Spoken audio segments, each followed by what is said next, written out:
Paddy Pimblett has now entered the discussion, and his comments have stirred up serious debate across the MMA world. He openly took aim at Jon Jones, suggesting that if this situation involved anyone else, the UFC would have already taken the belt off them without hesitation.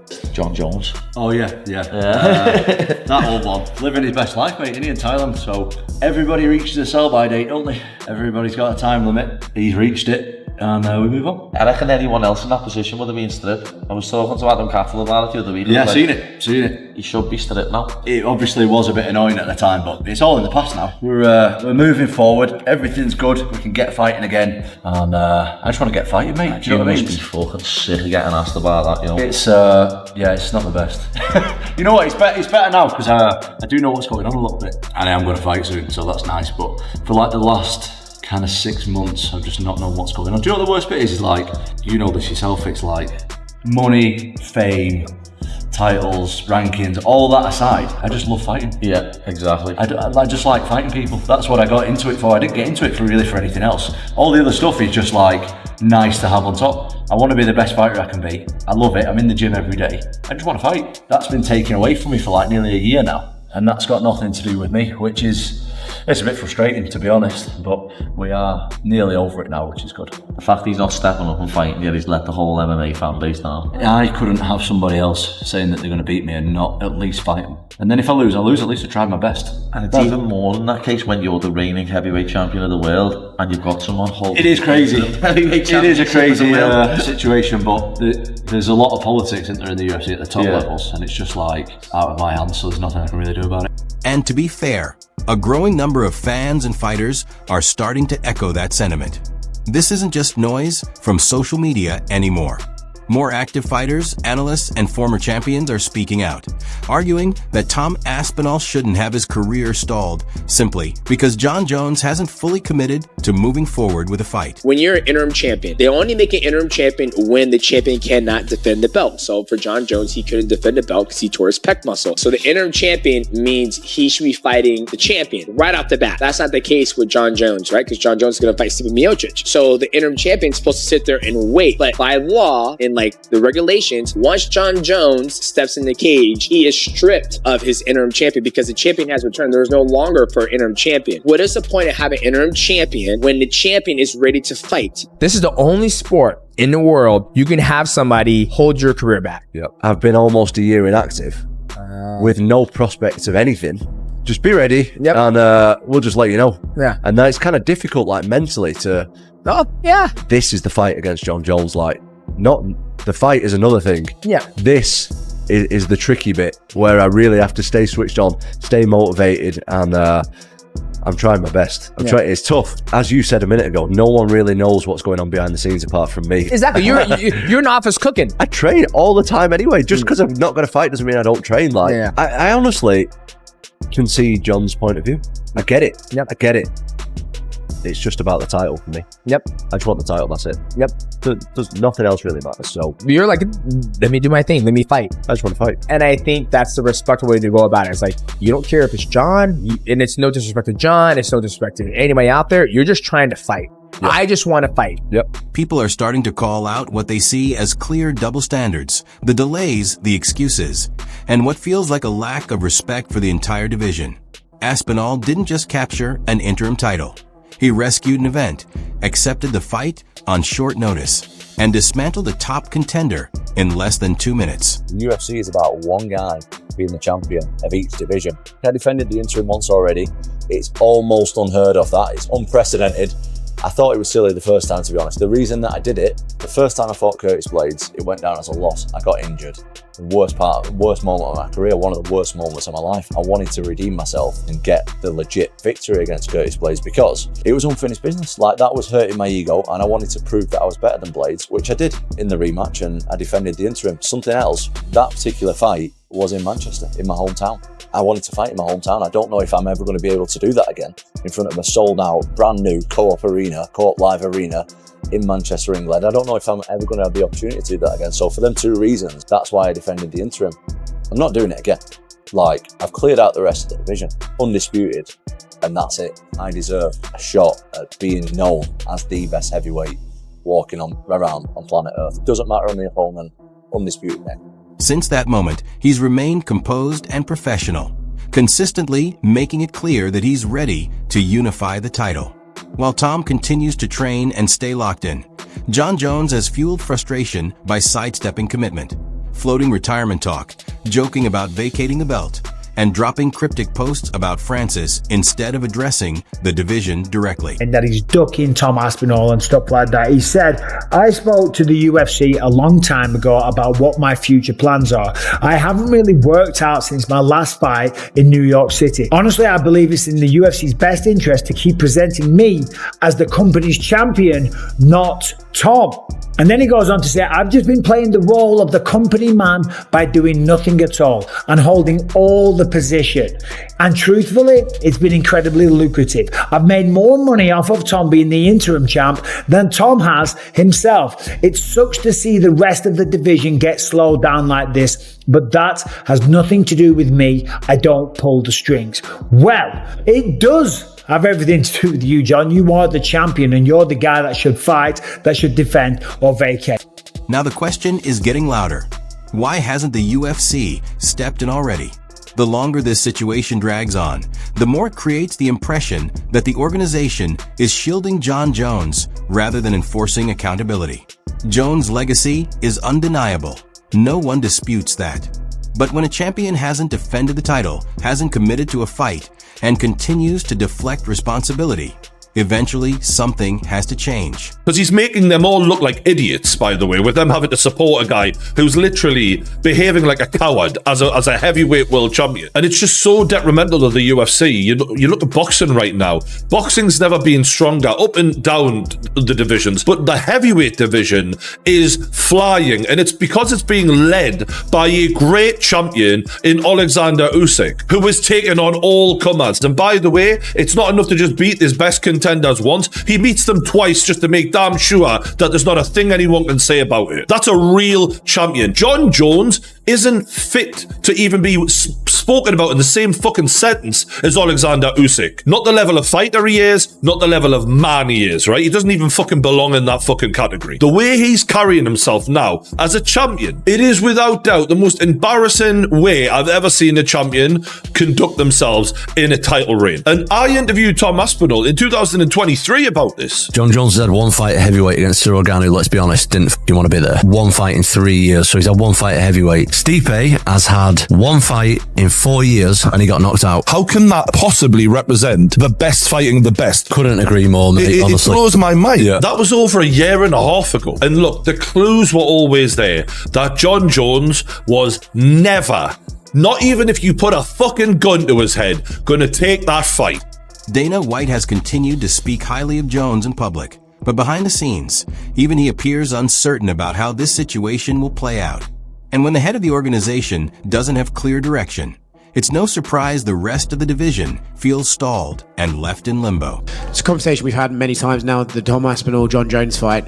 It's a bit different now, right? Because Jon's been tweeting a lot about the fact that he's told you his plans, he's ready to vacate the belt, and all the rest of it. He said he's ready to vacate the belt? He said he doesn't care if you strip him, he would vacate it. Crazy. Yeah, I've been busy. I haven't been keeping up with the gossip. He comes back. He's either back today or came back yesterday or whenever he's in Thailand. So he's home. We'll be home tonight, Tuesday. We'll figure this out. But if he doesn't fight Tom Aspinall and he does walk away, do you think he's ducked him? Tom Aspinall's the guy. He's the guy. Listen, if the guy wants to retire and doesn't want to fight, nothing you do. I didn't want Habib to retire. I thought DC should have stayed in it longer. So it's none of my business. I'll do what I can to make the fight if we can. If he's talking that crazy. But I didn't realize that. It was kind of crazy how much interest Jon showed in the Francis Ngannou fight. Like, there was some tweets going back and forth. What would happen if he came to you and says, like, I'll fight, but I won't fight Aspinall, I would fight Ngannou? Would you even be interested in that or no? I don't have Ngannou on their contract, and Aspinall's the guy. Right. If you were put in the position, would you maybe try to get Ngannou back in their contract or no? Probably not. Clarify, you said that Jon agreed to fight Tom, yes? Jon agreed to fight Tom? Is that what you just said there? Before, like on the last answer, you said. Jon agreed to fight Tom, yes. So he hasn't signed a contract. Right.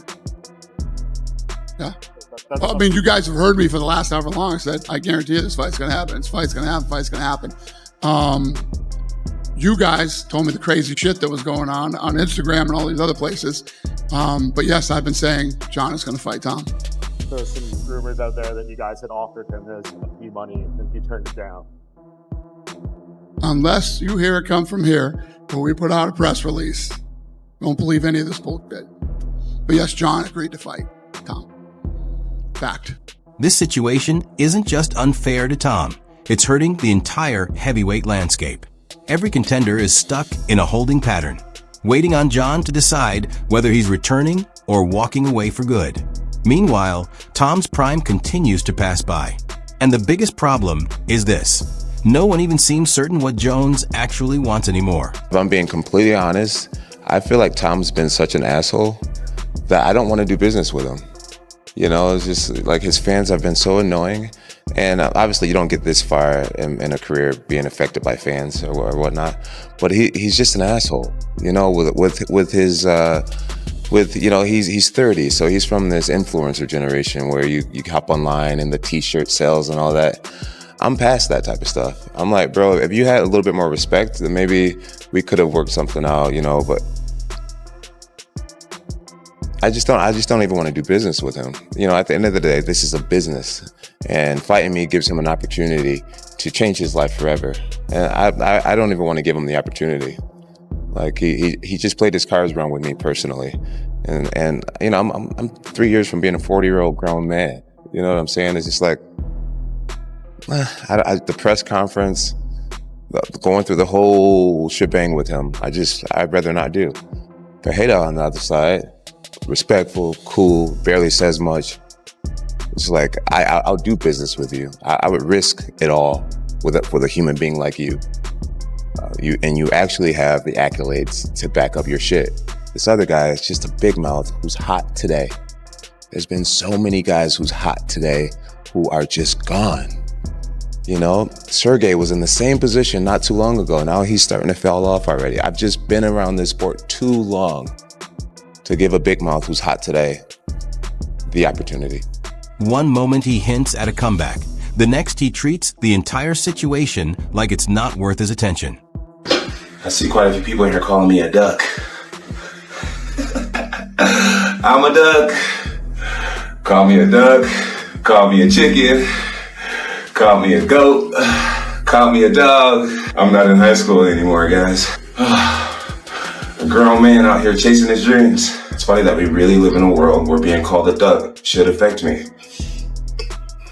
Guys, come on.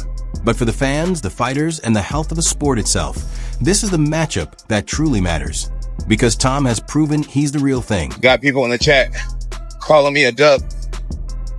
Meanwhile, I'm living my absolute best life. I don't know if it's considered duck when you're living good. I don't think it works like that. He's explosive, technically complete, and unusually quick for a heavyweight. His timing, movement, and composure all point in the same direction. A fighter built for championship success. He's elite as a heavyweight. A lot of the heavyweights, they're good, they're very strong, they're powerful, but they're not as quick and as agile and as technical as Tom. Tom's the whole package. You know, he's like, there's a fighter called George St. Pierre, who's one of the greatest to ever do it. Tom's like a heavyweight George St. Pierre. He's got no weak areas. He's got absolute knockout power, super disciplined, super agile on the feet. He finishes everyone really, really quickly. However, he hasn't gone up against somebody like Jon Jones because, as I said, the competition in the heavyweight division isn't necessarily there on a technical level. Jon Jones is, and Jon Jones has fought way better competition than Tom. That's just a fact. But Jon's never fought anyone like Tom either. Jon has never fought anyone the size of Tom and that can generate that kind of power. He had two heavyweight fights, one against Cyril Gane. He took him down really quick and he choked him out. And then he went up against Stipe Miocic. He was really good and, you know, he had a good little go. But he was 42 and he hadn't fought for a while and he's getting on. Tom's 31, in the prime of his life. And I would be very surprised, and this sounds disrespectful, but I'd be very surprised if he got out the first round. Who's next big heavyweight star?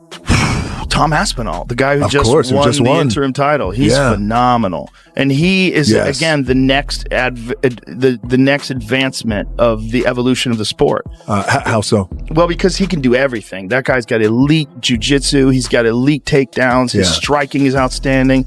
Like, I've seen a lot of heavyweight, even Francis, who's like the greatest, scariest power striker I've ever seen in the heavyweight division. No one's scarier than Francis.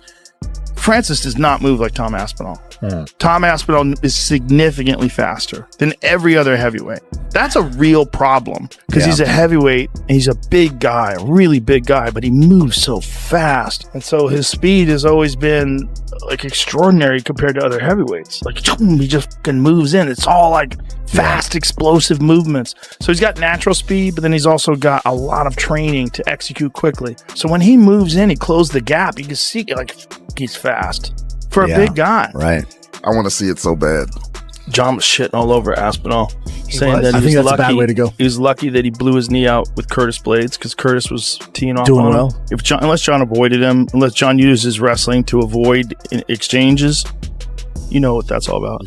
Correct. It's called the Shop Shutdown. Shop Shutdown. I saw a 7-part They did with series on Cyborg. it. Yes. The Stipe fight, which is just like, it's a weird thing. Aspinall's an athlete, man. He's such a good athlete. Freak athlete. Very fast. Very fast for a heavyweight. So fast. Yeah, but we felt the same way about Cyril Gane. Yeah, but Cyril Gane Gane doesn't have wrestling, doesn't have jiu-jitsu. Aspinall's like legit on the ground. Very legit on the ground. So legit that his dad owned a jiu-jitsu gym. His dad's a black belt. He started doing jiu-jitsu at 2. Yeah, I'm interested to see how Aspinall is past the first round, right? Because we've seen him. He looks so fast. He looks, and you're like, nobody moves like him. He looks like a younger Kane. Right. But he just keeps knocking these guys out so quick. So I'm like, let me see him past the first round to see if he has that cardio as well.